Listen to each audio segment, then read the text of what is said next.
blessed and a wonderful day. And I'm not going to stay too long on here again because I'm en route doing what I need to do. But as I'm busy doing what I'm doing, how do you guys enjoy Justice Con so far? We saw Ray Fisher, we saw Ray Porter, we saw the two interviews. Those are the two big names. Still got Joe Manganiello to see this afternoon. Zack Snyder's going to be on there. So, you guys, man, I hope you're enjoying Justice Con. There were some questions I wanted to ask Ray Fisher, like, for example, You're Not Alone segment with AFSP. You know, AFSP's motto actually is that's the American Foundation for Suicide Prevention, is "You are not alone." And it was interesting that Ray Fisher, used that, being that Cyborg was a very depressed character in the beginning of the movie. He wasn't doing much. He was just in a room existing, um, and very negative about a lot of things, and had reason to be, and from his backstory. But I just think that I wanted to ask him, but he kind of answered it because somebody actually asked a similar question. He kind of answered it, but he didn't fully answer it. I wanted to know, what does, I'm not alone.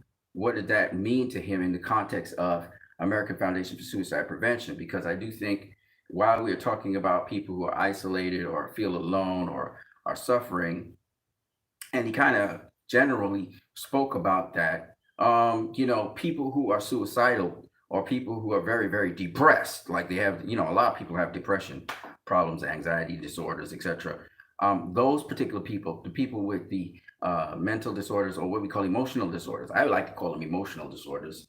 And I mean, it's human. You're human to become depressed. If you become depressed, it's human. Given your situation, I was just listening to yesterday. I can't remember the name of the guy who was on there, but he was talking about, being very depressed because of so many issues he had. And he calls it a mental disorder, but I don't really see it as a mental disorder, but whatever. He basically, his situations is just so overwhelming.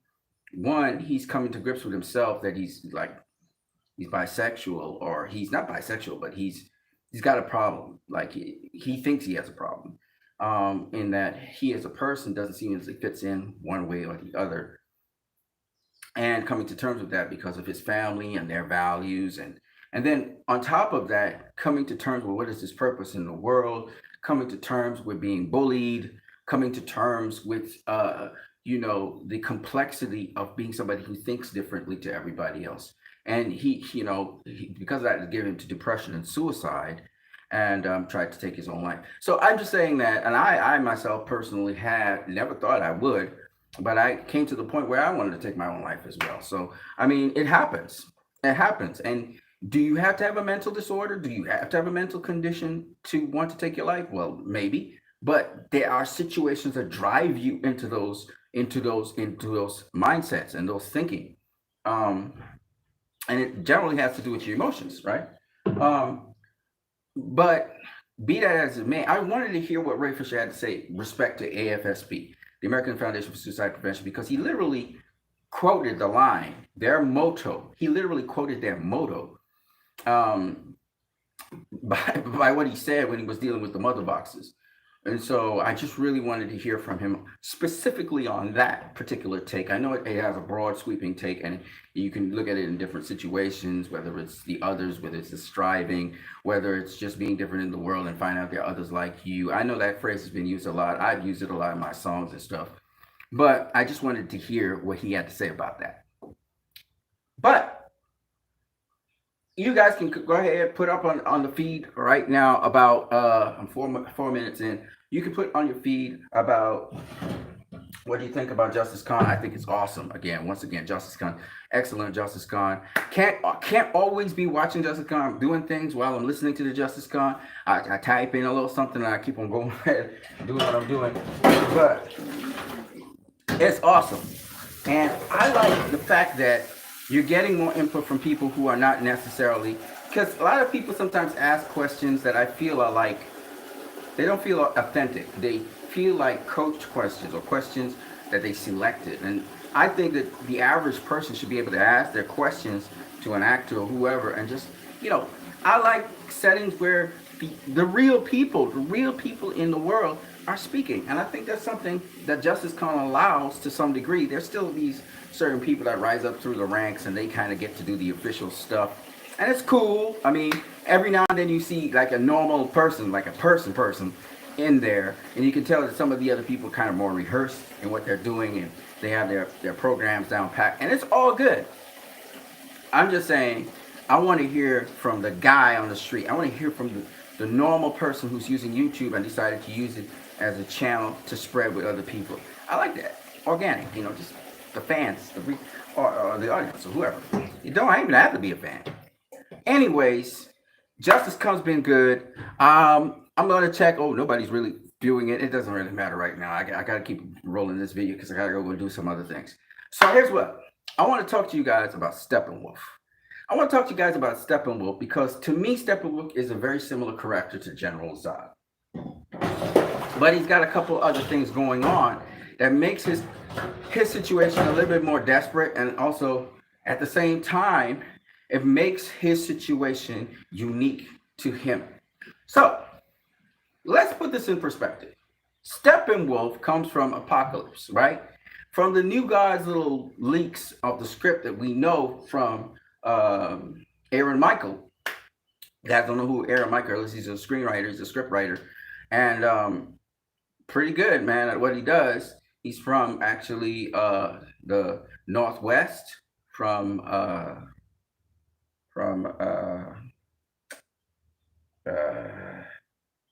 stop saying Phoenix, Arizona. It's not the Northwest.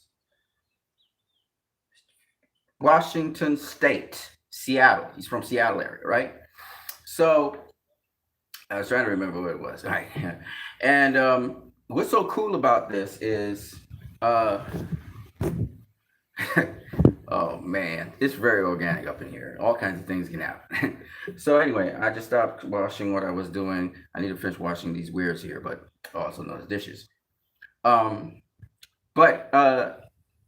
He revealed that Steppenwolf had fallen out of favor with Darkseid because he had actually been with Darkseid's wife, and that's why he was exiled. And so Steppenwolf is in a sort of urgent situation where he wants to get back in favor with Darkseid. Now, a lot of people think of Steppenwolf as a villain, but Steppenwolf would never think of himself as a villain. When you have come from Apocalypse, there's a certain way of life, okay? He's an alien to this world, obviously, but there's a certain way of life that you conduct there. Just like with General Zod, why we empathize with General Zod, why we will even empathize with Steppenwolf to some degree, is because Steppenwolf speaks, and you can see that with Sierra Hines, how he portrays the character. He speaks as if it's second nature, that this is the way how things are and should be, right? So when he says, this world is divided, the people are too separate to be one, their wills must be taken from them, and they must be aligned with the one true will of his excellent power. Now that actually sounds, maybe it sounds terrible to you, but when you live under a system like that, where effectiveness, as far as you're concerned in that system, to get people to unite is to actually take their wills from them and let their wills align with the person they serve. By being great servants, they are all in one mind and one spirit. And there is a philosophy like that, right? And that philosophy is known in some circles as, we've seen it actually very recently, in American politics with Trumpism. Trumpism says there's only one true leader and we go behind him and we support him no matter what. And that basically is the same mindset. And if you have been raised in that mindset, that's not evil. It's not evil. It's just another way of living. Okay. We have free will. We get to choose whatever the heck we want to do, right? But who says you have to have free will? You know what I'm saying? In fact, we had feudal systems, right? People still carried on their daily lives, but their will and their lives were given to the country they belonged to and to the king that they belonged to. We've had monarchies before. So this is not something really that's necessarily villainous when you think about it. And then he's coming to this world. Let me put some things in perspective. Take, for instance, General Zod, for example, right? General Zod came to Earth. He doesn't have any value for human life. Okay, how many of you guys, okay, let's be honest here, termites are eating up your cabinet, let's say, for example, Okay? Are you going to think about the termite's life, each termite's life? Oh, we don't want to kill them. Let's try and find a way so that those termites, we could chase them away, but at the same time not kill them. We don't think like that.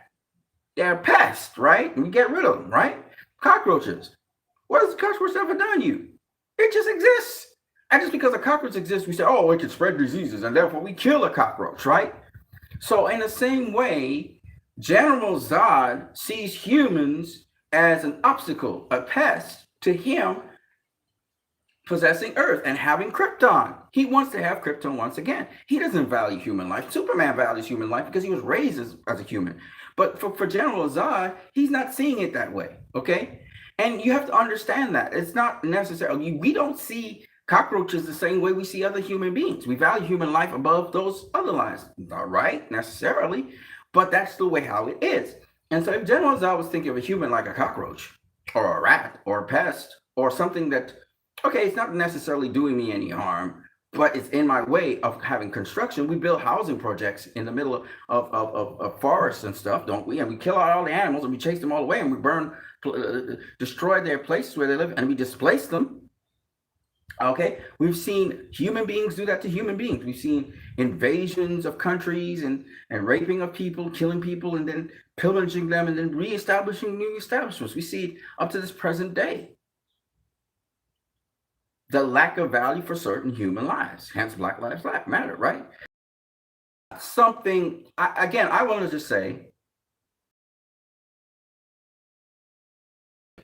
evil.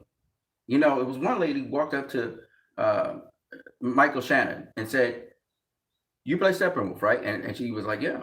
And she was like, he's Satan. And he's like, no, I play General Zod. I don't play Satan. And then she starts going down the road about how you're evil. And he's like, why would I be evil? I'm not human. All I want is a place to stay. And I thought about it, and when you're thinking of it from that lens, the so-called evil guy is not really evil. Steppenwolf, what is he doing? He's trying to win back favor with Darkseid. He comes back to Earth because the mother box is called, he's nearest in the vicinity apparently or whatever, and he responds to the mother boxes. He's got his opportunity now. He's come down to Earth.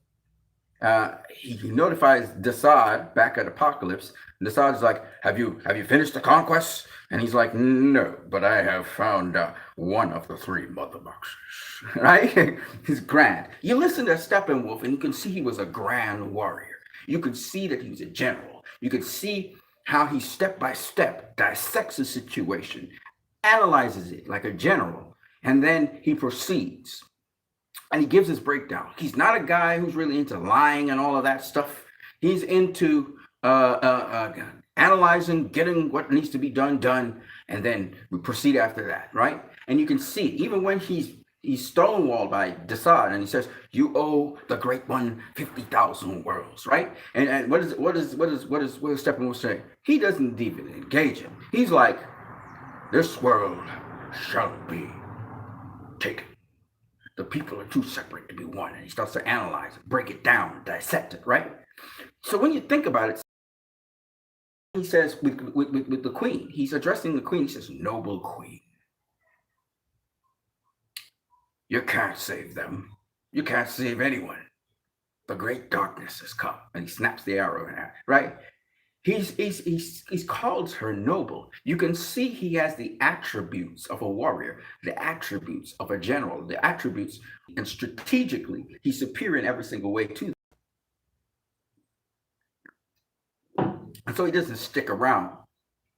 I remember when Aquaman presented some resistance to him, and Mira gets up to, after she recoups, she gets up to blast him again, and he sneers at her. She looks at her like, "You almost messed up my plan." You know, you got some resistance, right? And all of this is just to say, when you really analyze Steppenwolf, when you really analyze where he's coming from and his perspective, you're able to empathize with him quite a lot. Because, listen, Darkseid wants the whole wide multiverse to bow to him. He's trying to consolidate all power and bring it to himself. The reason is he's trying to bring a unity to the universe, a peace to the universe in some degree, by conforming everything to himself, right? Consolidating everything, basically. What Steppenwolf is an eager and a honorable soldier in that cause. He believes in the cause of Darkseid. And even though he made a mistake and he slayed all those people who were seeking the throne, apparently he was set up by some people. I don't think he tried to betray Darkseid. I think he ended up having to play into the hands of people who were working some sort of plot and to have a coup against Darkseid. And he found himself an honorable general in that conflict.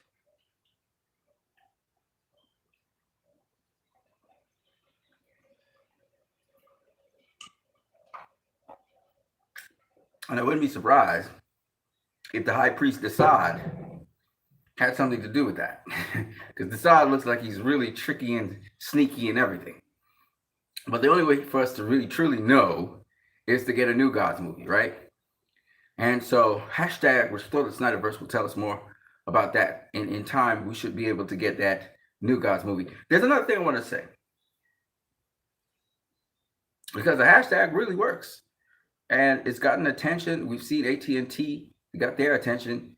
And we're going to keep on pressing forward with the hashtag. Even people in the Snyder Cut movement, you can see they like, oh, okay, you can quit with the hashtag now. A lot of people was like, hashtag Restore the Snyderverse inside of the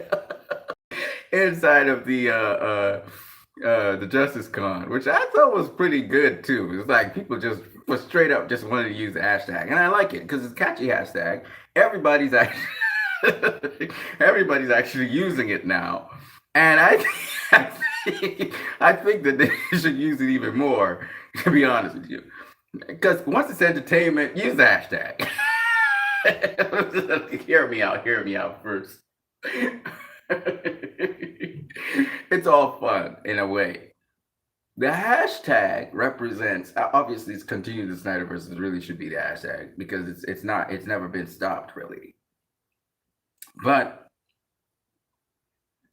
the reason why that's a good thing is because when you restore the Snyderverse, right,